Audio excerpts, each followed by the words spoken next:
I never imagined I'd wake up one morning, walk out with a cup of coffee in hand, and find my entire driveway blocked by a wall of junkyard cars, deliberately placed there by our HOA board president. But that's exactly what happened. And it wasn't some simple misunderstanding or contractor's error. It was a move, intentional, calculated, and designed to humiliate. The mastermind behind it? A woman half my age, with a law degree, a picture-perfect lawn, and an ego twice the size of her house. Her name was Savannah Cole. At just 39, she was a newly minted president of the HOA in Stonebridge Glen, our once peaceful neighborhood tucked just outside Asheville, North Carolina. And me? I'm Dr. Martin Hale. I've lived here for over 30 years.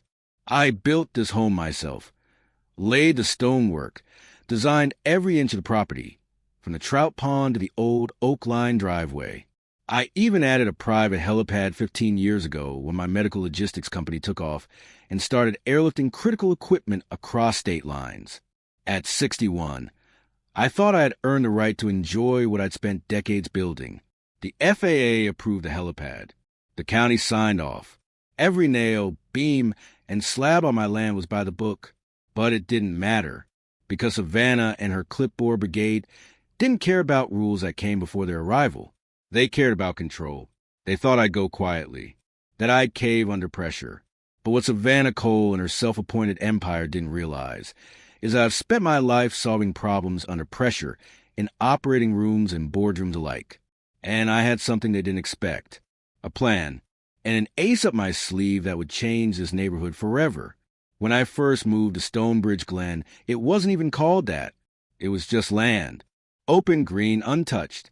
Back then, Asheville was still a quiet corner of North Carolina, more farmland than freeway.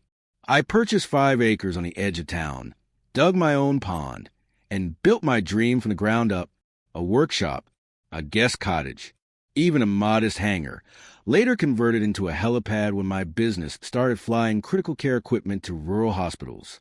Everything I had, I earned the hard way, through long nights, long flights, and longer odds. And for nearly 2 decades, life here was simple. As new homes started appearing in the early 2000s, a community began to form.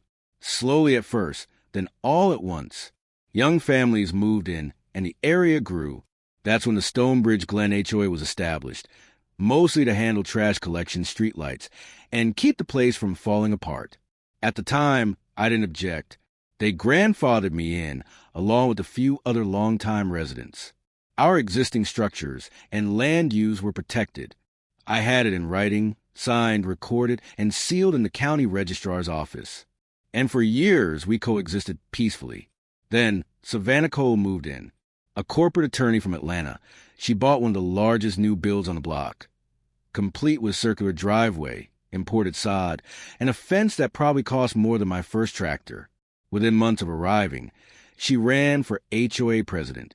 And thanks to her charisma, slick brochures, and a promise to elevate neighborhood standards, she won in a landslide. And that's when everything changed. Suddenly, rules started shifting. Aesthetic cohesion became the new gospel. Guidelines were rewritten. Meetings multiplied. Yard flags were questioned. Porch furniture was logged. And every homeowner who'd lived here longer than a decade was under scrutiny. But for a while, I kept to myself. I still believed logic would prevail. Until the spring, I decided to repave my quarter-mile driveway. I followed the proper steps, filed for permits with the county, hired a licensed contractor, and even sourced eco-friendly materials to avoid stirring the pot. But it didn't matter. Savannah showed up at my gate with a clipboard and a warning. You need HOA approval. I pointed to the grandfather clause in my deed, not according to the documents on file. She smiled, cold and condescending. That's not how things work here anymore, Dr. Hale. I should have known then what was coming. But I didn't. Not until the fines started arriving. $100 every single day for what they called unauthorized construction. And that was just the beginning. At first, I thought the fines were a bluff, an intimidation tactic. But they kept coming, certified letters, official notices, each one more aggressive than the last. Every envelope bore the HOA seal, and every word carried the same thinly veiled message. Back down or we'll bury you in bureaucracy. I refused to pay a cent. I had every legal right to repave that driveway. My property predated the HOA. My usage was protected. But Savannah wasn't interested in law. She was playing a different game, the kind built on pressure. She called special board meetings to discuss my so-called violations. One day I attended, sat right there in the back while she clicked through a slideshow labeled Non-Conforming Structures and Community Image. My driveway was on the first slide, my helipad on the second. This helipad, she said, pointing with a laser pen like she was presenting a crime scene, has no place in a family-focused community. It's disruptive, unnecessary, and frankly dangerous. I raised my hand. It was here before your house was even a blueprint, I said. The FAA approved it. The county signed off. You don't have the jurisdiction to remove it. Her expression tightened, but her voice stayed sugary sweet. Well, that's not how things work here anymore, Martin. That was the moment I knew. She wasn't just enforcing rules. She was making an example of me. The pressure escalated again when I held my annual 4th of July barbecue. It's a tradition I started over 20 years ago. Neighbors, old friends, family. It's the kind of night where kids roast marshmallows and old-timers trade stories under string lights. But this year, Savannah sent out a formal HOA bulletin the week before, warning that my event violated noise ordinances and parking regulations. Half the neighborhood still came, but something had changed. There were fewer handshakes, fewer smiles. Lines were being drawn, not in gravel or ordinance books, but in hearts. Savannah had divided us between the old guard, who believed in property rights, and the new arrivals, who were more concerned about real estate values and respect. Later that night, as the fireworks cracked over the pond and the air filled with smoke and laughter, my longtime neighbor Frank Dillard sat beside me and said something I'll never forget. Some people get so obsessed with control, he said, that they forget what it means to actually live in a community. I nodded, but inside, I felt something else rising. Because after that night, the gloves came off, and harassment turned personal. After the barbecue, things got ugly fast. HOA board members started driving by my house slowly, phones in hand, snapping pictures of everything. My hedges, the workshop, even my garden hose left coiled beside the porch. They weren't subtle about it either. One of them, some guy named Blake who couldn't tell a hammer from a rake, stood across the street for nearly 30 minutes, documenting my roofline like he was preparing for a zoning tribunal. Then came the letters. Certified, repetitive, relentless, violation of aesthetic continuity, improper setback clearance, unregistered accessory structure, all nonsense, all designed to grind me down. One evening, I caught Savannah herself on the side of the road, pointing a laser measurement tool at my workshop roof. I walked out calmly, arms crossed, and asked, "Need help with the math?" She didn't even look embarrassed. "Just doing my job," she said, with that polished smirk that always came with her presence. "Your job," I replied evenly, "is to protect the community, not harass its longest-standing resident."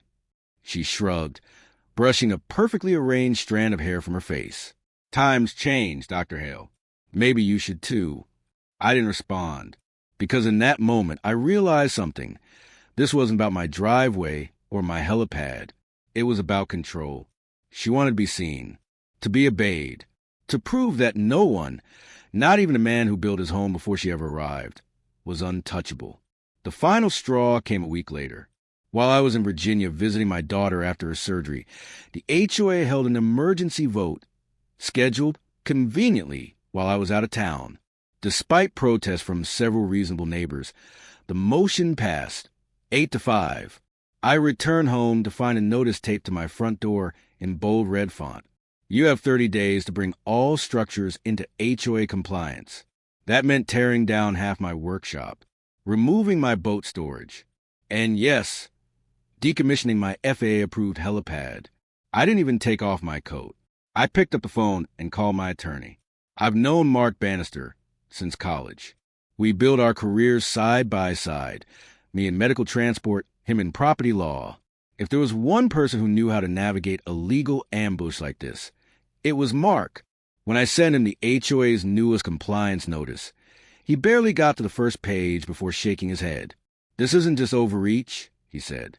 "It's harassment, plain and simple. They voted to revoke my grandfather clause." I told him, though the words still sounded absurd even as I said them. "They can vote all they want," Mark replied. "It doesn't mean it holds water. That clause is embedded in your deed restrictions. It's part of your legal title. They can't erase it with show of hands in Clubhouse." He spent the rest of that afternoon reviewing documents, zoning maps, and HOA bylaws. When he called me back, his voice was calm but firm. "Savannah's not just targeting you. She's trying to make an example of you." "Why me?" I asked. "There are other original homeowners. None with a helipad," he said flatly, "and none with a reputation for standing their ground." He was right. This wasn't about non-compliance. It was about power. She wanted to send a message. Even the people who built this neighborhood were now subject to her rule. We filed for an injunction immediately, but court motions take time, and Savannah wasn't waiting. As the 30-day countdown ticked on, the pressure intensified.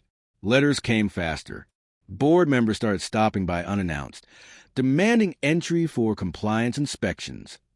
I turned them away at the gate every time. "You're only making this harder on yourself," Savannah warned during one confrontation. "Just sign the agreement and all of this goes away." I looked her in the eye. "My father taught me to stand up to bullies," I said.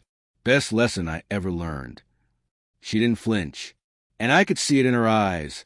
This wasn't just a policy battle anymore. This was personal. 3 days before the deadline, I left for a business trip to Chicago. One of my largest hospital clients had requested emergency assistance with a specialized delivery, something only my company could handle.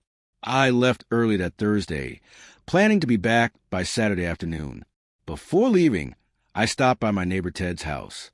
"Keep an eye on the place for me, will you?" I asked, just a feeling I got. He nodded. "I think Savannah's all bark, but yeah, I've got you." What I didn't know was that Savannah had been waiting for me to leave, watching, planning, and the moment my car pulled out of the driveway, she set her plan into motion. I was flying home on Saturday when my phone rang. It was Ted. His voice was shaky. "Urgent. Martin, you need to get home. Now, the HOA has gone completely insane." "What happened?" I asked, suddenly wide awake. She brought in a whole team at dawn. "They blocked your driveway with junk cars. A whole wall of them, 10 at least, piled high, like some kind of scrapyard fortress. She's out there right now, taking photos. There's a crowd. You need to see this." When I finally turned onto my street, I could hardly believe my eyes. A massive pyramid of junk vehicles, rusted doors, shattered glass, twisted metal, completely blocked the entrance to my property. A huge white sign was posted in front. "Unauthorized structure pending HOA review." A crowd had gathered. Some neighbors were filming. Others stood in disbelief. I saw Mrs. Delaney, a 74-year-old widow and one of the first to welcome me to Stonebridge Glen, pointing a finger angrily at Savannah's chest. Her soft-spoken demeanor was gone. Her face burned red with fury. Savannah, meanwhile, stood proudly beside her creation, flanked by several board members in matching HOA polo shirts, as if this were some sort of corporate project launch. When she saw me step out of the car, she walked over, smirking, and handed me a thick envelope. "This is an official notice of violation," she said. Her voice was polished, rehearsed. "Your driveway exceeds HOA width specifications by 2.3 feet and uses unapproved materials. The vehicles will be removed once you sign the compliance agreement." I opened the document. It demanded that I rebuild my driveway at my own expense to match HOA specifications. But worse, it included a clause that would nullify my grandfather's status, giving the HOA future authority over every structure on my land. I looked from the paper to the mountain of metal in front of me. "This is blatantly illegal," I said. Her smile widened. "Actually, it's not. The bylaws allow for the temporary placement of visual demonstrations for community education purposes. We're simply illustrating what non-compliant structures look like." Several neighbors gasped. Mrs. Delaney stepped beside me, laying a hand on my arm. "This isn't right, Martin," she said. "This isn't what a neighborhood is supposed to be." Savannah raised her wrist and glanced at her watch. "You have 48 hours to sign the agreement," she said. "After that, let's just say the next demonstration will be even more educational." I called the police. When they arrived, Savannah waved her documents in the officer's face. HOA bylaws, county notices, her carefully prepared paper trail. The officer sighed. "It appears to be a civil matter, sir. I recommend contacting your attorney." Ted stood beside me, fuming. "There's nothing civil about this." And he was right, because as I looked at Savannah, smiling, smug, victorious, something hardened in my chest. 30 years. I had built a life here, a home, a business, and no self-important paper pusher with a board title was going to take that from me. She held out a pen. "Well," she asked. I stared her down. "You should have done your homework better," I said quietly. "This isn't over." That night, I sat on the porch, bourbon in hand, staring at the pile of twisted metal obstructing my driveway. Neighbors came by to offer support. Ted brought over dinner. Martha, from 3 houses down, offered her guest room in case I needed a place to stay. "I appreciate it," I told them all, "but I'm not going anywhere. This is my home." And I meant it. After they left, I poured myself another glass and pulled out my phone. The first call I made was to Mark, my attorney. I walked him through my plan, not just for legal cover, but to make absolutely sure it was bulletproof. "Technically," he said after a long pause, "it's unconventional but not illegal." Next, I called my business partner to prepare our backup logistics. And finally, just before midnight, I called Mike Danner, an old friend and retired Vietnam vet who ran a heavy-lift helicopter service. We'd worked together on time-sensitive medical deliveries for years. "You want me to do what?" he asked, then burst out laughing. "Martin, I've known you for 2 decades. But this might take the cake." I could hear the grin in his voice. "Count me in." By Sunday morning, everything was in place. I invited a few neighbors over for coffee. They parked on the street and walked around the blockade to reach my back patio. "I just don't understand how she gets away with this," Martha muttered, stirring her coffee. Her hands trembled slightly. Ted, always a steady one, explained it simply. If she can force Martin to fold, none of us are safe. It's about precedent. And just then we heard it, a low, steady thump in the distance. Rotor blades, heads turned upward. A Bell 205 helicopter appeared above the trees, approaching with the slow, deliberate grace of something out of a war movie. "That," I said, smiling, "is my ride." The chopper hovered briefly, then lowered gently onto my FAA-approved helipad behind the house. Mike stepped out, grinning like a man on vacation. "So these are the cars causing all the trouble?" he asked, accepting a cup of coffee from me. "They are," I replied. "And behind that barricade is my tractor. We'll need it to move them once they're airborne." "No problem," he said. "Your John Deere? We've lifted heavier things in worse weather." Within minutes, Mike's crew, 3 professionals I'd flown in early that morning, were preparing the operation. Steel cables, heavy-duty harnesses, rigging protocols. Word spread fast. By noon, half the neighborhood had gathered. Some brought folding chairs. Others brought coolers. Kids ran around laughing. What started as a standoff was quickly turning into a Sunday block party. And then Savannah arrived, pressed polo, clipboards in hand. "What is going on here?" she demanded, scanning the crowd and spotting the helicopter like it was a UFO. Before anyone could answer, Mike climbed aboard and powered up the rotor. The blade spun faster, thundering overhead. Savannah moved toward my property line, arms waving, mouth moving, but her words were lost in the roar of the engine and the sound of the crowd cheering. The chopper lifted off, hovered over the junk pile, and dropped its first steel cable. Mike's crew moved quickly, wrapping, hooking, signaling. And just like that, the first car rose into the air. As the first car lifted off the ground, rusted bumper dangling, wheels spinning, the crowd erupted in applause. Neighbors clapped, cheered, even whistled. Mrs. Delaney wiped tears from her eyes and whispered, "It's about time someone stood up to her." Savannah, meanwhile, looked like she was watching her kingdom crumble in real time. Her mouth hung open, arms still mid-flail as a helicopter carried the junk car over my property and gently deposited it in a neat row at the far end of my lawn. The second car went up next, then the third. Mike and I worked in tandem. After each car was lowered onto grass, I used my tractor to haul it into position, stacking them cleanly along the tree line, well away from the driveway, and perfectly within my property limits. It was like a beautifully orchestrated dance between air and ground, precision, power, and purpose. By the time the fourth car rose into the sky, even some of the board members who had supported Savannah began to look impressed.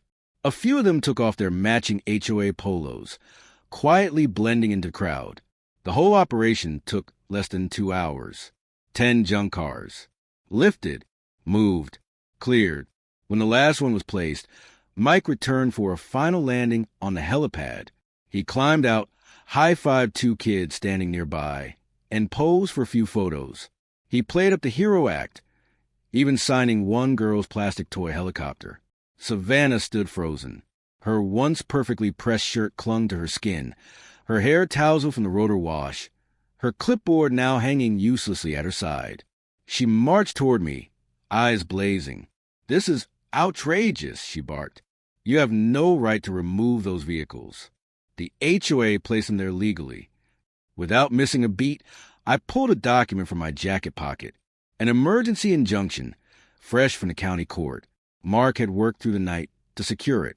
"Actually," I said, handing it to her, "the court disagrees. This restraining order prohibits the HOA from obstructing access to my property. And since you claim these vehicles as part of your demonstration, I've simply relocated your property to a more convenient location." I pointed to the line of cars now neatly arranged along my lawn. "You can pick them up any time," I added, "though I suggest you bring your own equipment. My helicopter isn't a free service." She scanned the injunction. Her hand shook slightly as she crumpled it in her fist.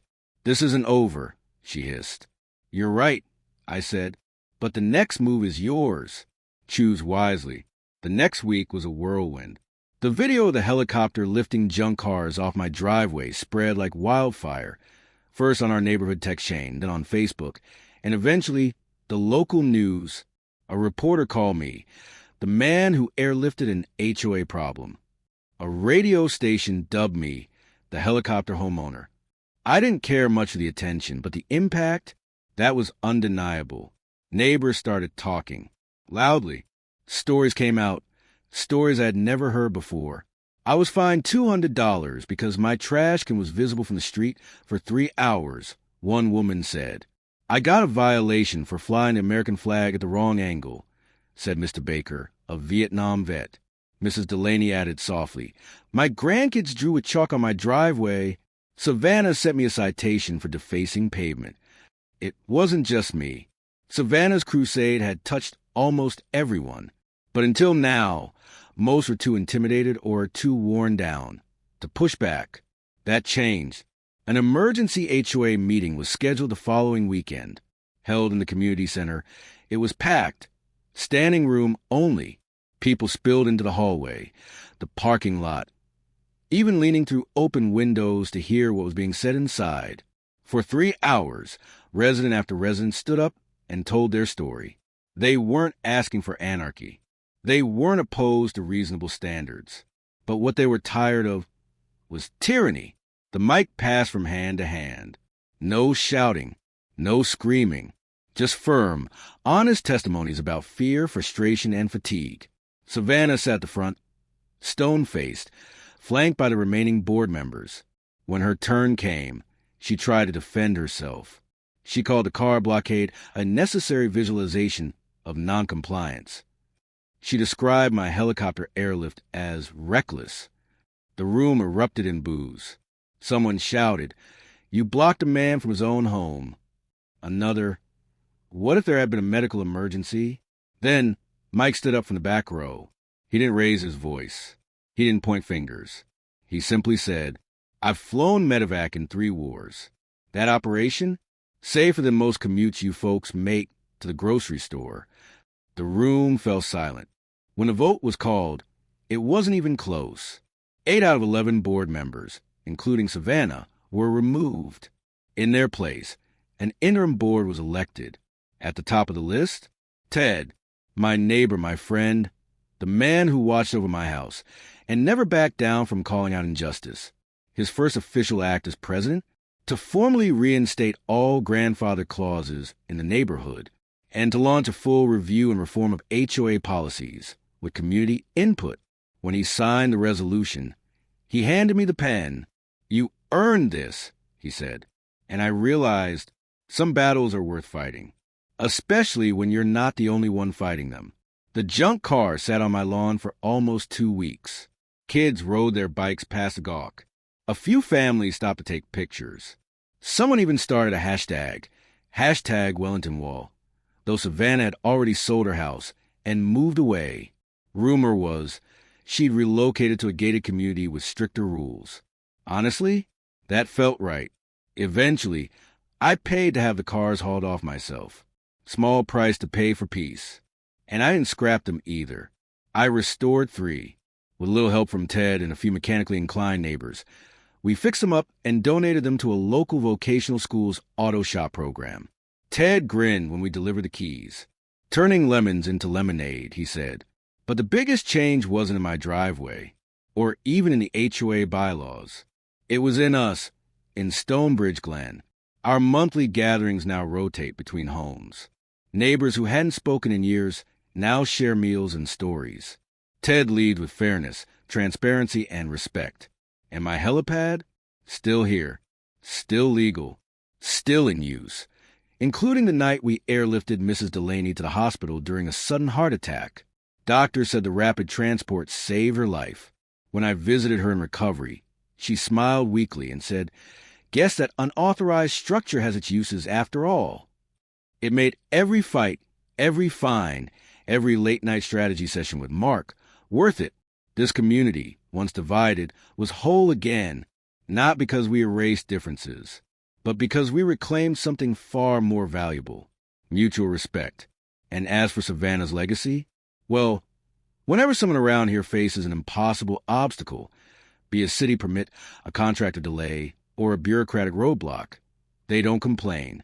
They just look at each other and say, "Time to call in a helicopter." Because if this story taught us anything, it's that when someone builds a wall to block your path, sometimes the best way forward isn't through it or around it, it's over it.